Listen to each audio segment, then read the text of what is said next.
Our next guest is a perfect one to talk about the looming summer travel season for airlines. Oscar Munoz is here. He is the former executive chairman and CEO of United Airlines. He led it through a massive transformation from 2015 to 2020 and the beginning of the pandemic. He now serves on the boards of Salesforce, CBRE, Univision, and Archer Aviation. He's got a new book out this morning. It is titled Turnaround Time, Uniting an Airline and Its Employees in the Friendly Skies, and we congratulate you and welcome you to the table. Good morning. Great to see you. I want to talk about travel and what you're seeing, but I do want to start with the book if we could, because I didn't realize 37 days into your job, you had a heart attack.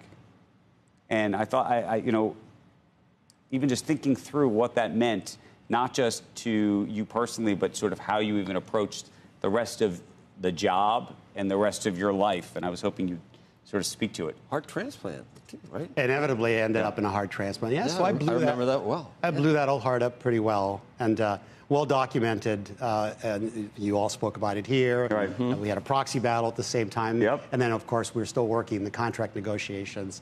So it was quite the scene, and and I speak about it publicly at different things. People say you should write a book, which is why the genesis of the book. In addition to kind of a shout out, it's probably the longest love letter to United employees ever.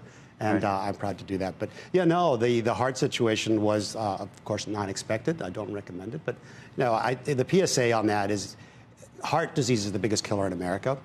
And people don't always recognize the symptoms. I luckily had a friend who I ran and biked with who was a cardiologist who would always say, hey, But how do you think it changed how you operated the company, how you managed things, how you managed your life?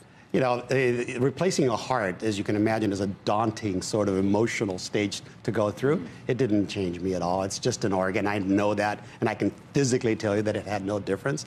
I am who I am, and I have a lot of people. But did you slow down at all? Did you try to sleep more? Did you do anything at all? Did you eat differently? Did you nothing? I did eat differently. I ask because there's a lot of people who are managing businesses, and they're all trying to balance things, and they're worried about their health at the same time they're trying to worry about their job. So the preventative medicine is something we should discuss more broadly, but heart disease is one of those things that's internal plumbing and genetics, so I didn't know.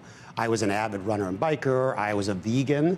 And so I did eat differently because the doctors afterwards said, that vegan stuff, like I became what's called a flexitarian, meaning I can eat whatever I want because I needed to get my energy and weight back. And so, from personal advice to folks is, just if you have history of it in your family, you absolutely need to almost demand that your doctors do more than just the EKG, that the stress test on the treadmill is probably a good indicator to some degree. But you just got to do that. But more importantly, if you ever feel anything weird or strange, call 911. And as my friend told me dramatically, and immediately when you call them, tell them where you are, because he added, you may not make it past the phone call. And that's where people die. People feel the symptoms, they lay down, they take a shower, and then, of course, they don't get up from that. You talk about the book as a love letter to United. When you look at the space today, how do you think these airlines stack up? Well, an interesting juxtaposition with regards to the low-cost carriers that kind of had a little trajectory and growth.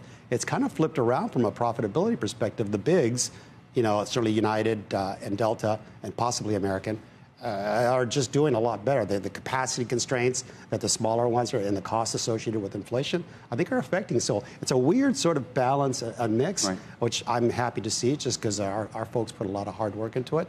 And then the ability to expand. United has started so many incredible flights to so many great locations. That is strategic decisions we made to invest in our business, maintain our wide bodies, and keep our contracts as positive as possible during COVID. Right. And so we were able to come out of the situation in a way that's positive. And I think the team is doing a great job, and it's wonderful to see. People have a sort of love-hate relationship with airlines, as you know. Yes. The GAO has a report out recently effectively blaming the airlines for the amount of cancellations that we're seeing and the like. How do you think that gets resolved? Does it get fixed? And is all of that a function of the fact that the airlines actually have too much power? That there's not enough competition, that's why we're having this situation? Yeah. Having run one, I can tell you the concept of power is I don't know what that means, because it is a tough business. It's not a high-margin business. Everything in the world affects you.